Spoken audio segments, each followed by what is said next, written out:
দাদা আমরা এখন কি করবো বলো তো? কিন্তু ভাবতে পারছি না মেয়েটা এত বোকা।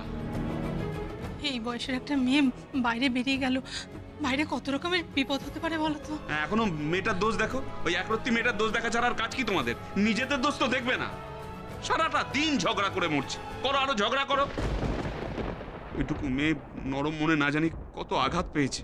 দাদা দাদা গো, আমরা কি করবো একটু বলো না, আমরা মিলিকে এখন কোথায় খুঁজবো? হ্যাঁ কি করবো? দাঁড়া দাঁড়া দাঁড়া, ওই ঋষি আর মুহূর্ত গিয়েছে ওর মামার বাড়িতে খুঁজ। শোনো, আমার মনে হয় না ও মামা বাড়িতে গেছে বলে। ছোট তো ওখানেই আছে, মায়ের উপর রাগ করে আবার মায়ের কাছেই যাবে। আমারও তো তাই মনে হয়, কিন্তু খবরটা পেয়ে শিউলি তো ফিরবে বাড়িতে। জিৎ রে, এই মিলির কয়েকজন বন্ধু বান্ধবকে তো তুই চিনিস, দেখ না যদি কারোর নাম্বার জোগাড় করে একটু ফোন করে খবর নিতে পারিস। দেখ। হ্যাঁ কাকা, আমি সেইটাই করছি। দাদু আমি একটু বেরিয়ে দেখি মেয়েটা কোথায় গেল। হ্যাঁ মিলির বাড়ি থেকে বলছি, যায়নি।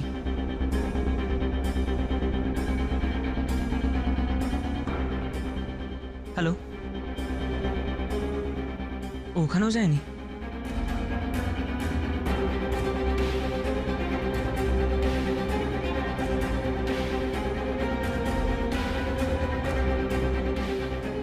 হ্যাঁ হ্যালো, হ্যাঁ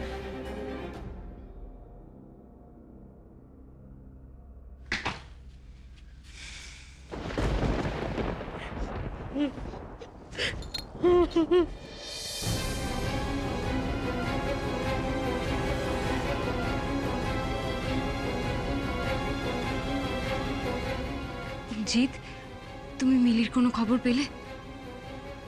বন্ধু বান্ধবদেরকে তো কল করলাম, কিন্তু কেউ কিছু বলতে পারলো না। দেখি আরো 3-4টে নম্বর আছে, কল করে দেখি কে বলছে।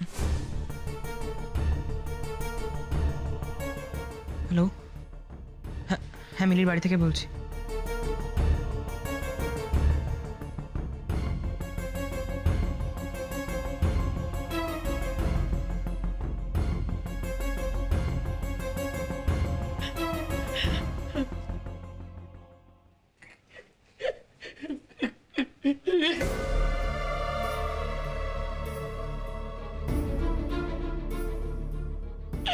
আমার কি সর্বনাশ হলো দিদিমা, আমার কি সর্বনাশ।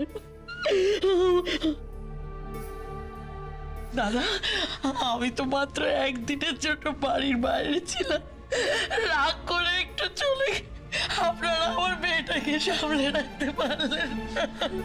স্ত্রী, ওকে সামলাও, চুপ করতে বলো।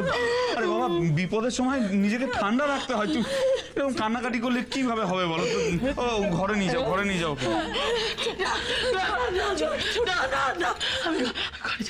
আমি ঘরে যাবো না, আমি এখানে থাকবো তোমাদের সকলের সাথে। আমি এই সব কিছু বন্ধ করতে পারি, কিন্তু একটা শর্তে। তোমাকে আর দুর্গাকে আমাকে ছুঁয়ে কথা দিতে হবে, এর সাথে তোমরা কোনো যোগাযোগ আর রাখবে না। শোনো, আমরা এখনো তোমার মতন এতটা পাথর হয়ে যায়নি। তোমাকে ছুঁয়ে আমি এত বড় কথাটা, এটাই আমার শেষ কথা তোমাকে। দাদা ভাই, পুতুলটা না দিয়ে এসেছি।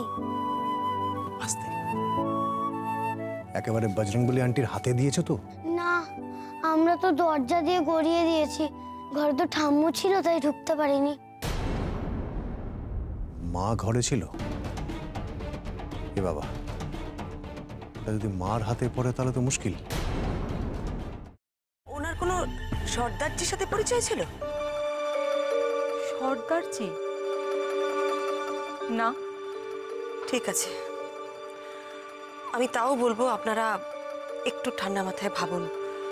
আসলে আমার জানাটা খুব দরকার। আমি তাহলে আসি, কিছু মনে পড়লে আমাকে অবশ্যই জানাবেন। আচ্ছা।